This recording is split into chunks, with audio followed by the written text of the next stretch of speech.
കഴിഞ്ഞ ദിവസം ഉറക്കത്തിനിടയിൽ കുട്ടു ചാടി എണീറ്റിട്ട് പറയാം അമ്മോ നാളെ മൗസിയിലെല്ലാം പകുതി പൈസ ഉള്ളൂ കേട്ടോ എന്നുള്ളത്. അപ്പൊ പിന്നെ നമ്മൾ പിന്നെ അത് ഓർത്ത് സ്വപ്നം കണ്ട് കിടന്നു. പിന്നെ ഒന്നും നോക്കിയില്ല. പിറ്റേ ദിവസം നമ്മൾ അവിടേക്ക് എത്തിയപ്പോഴേക്കും ഞാൻ വിചാരിച്ചു ഈ മലപ്പുറം ജില്ലയിൽ എല്ലാവരും ഉണ്ടോ അവിടെ എന്നുള്ളത് കേട്ടോ. അപ്പോൾ ഓർഡർ കൊടുത്തിട്ട് 1-1.5 മണിക്കൂർ വെയിറ്റ് ചെയ്യണമെന്ന് പറഞ്ഞു. അതിനുശേഷം നമ്മൾ മാക്സിലൊക്കെ പോയപ്പോൾ എനിക്ക് ഈ ഒരു ബാഗ് ഒരുപാട് ഇഷ്ടമായി. ഞാൻ ഫ്ലിപ്കാർട്ടിൽ ഇങ്ങനെ നോക്കി നോക്കി നടക്കായിരുന്നു, പക്ഷേ കിട്ടിയിട്ടുണ്ടായിരുന്നില്ല. ഞാൻ ഇട്ടിരിക്കുന്ന ഈ ഒരു റെഡ് ടോപ്പ് നിങ്ങൾക്ക് എല്ലാവർക്കും ഇഷ്ടമായി. ഒരു കലങ്കാരി പ്രിന്റൊക്കെ ആയിട്ടുള്ള നല്ലൊരു കോട്ടൺ മെറ്റീരിയലാണ് കേട്ടോ. ചുരുങ്ങൊന്നുമില്ല, എനിക്ക് ഒരുപാട് ഇഷ്ടമായി. ഇതിന്റെ ലിങ്ക് ഞാൻ ഇവിടെ ലെഫ്റ്റ് സൈഡിൽ കൊടുക്കാം. അവിൽ മിൽക്ക് ഇഷ്ടമില്ലാത്ത മുത്തശ്ശിക്ക് വാനില ഐസ്ക്രീം ആയിക്കൊണ്ട് നടക്കട്ടോ ഞാൻ. നീ അറിഞ്ഞാ ഞാൻ പെട്ടു. സത്യ കുട്ടു അത്രയും പെട്ടു, കാരണം അത്രയും ഗേൾസ് ആയിരുന്നു കുട്ടുവിന്റെ മുന്നിൽ.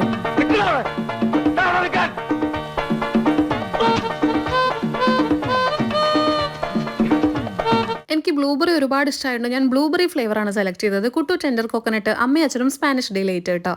മാളൂരും കുഞ്ഞാവയ്ക്കും അമ്മ കഴിച്ചത് എന്താണെന്ന് വെച്ചാൽ അതന്നെ മതി എന്ന് പറഞ്ഞു. അതിനുശേഷം നമ്മൾ പിസ്സ ഓർഡർ ചെയ്തിട്ടുണ്ടായിരുന്നു. പിസ്സയൊക്കെ വയറ് നിറച്ച് കഴിച്ച് വീട്ടിലേക്ക് പോയി.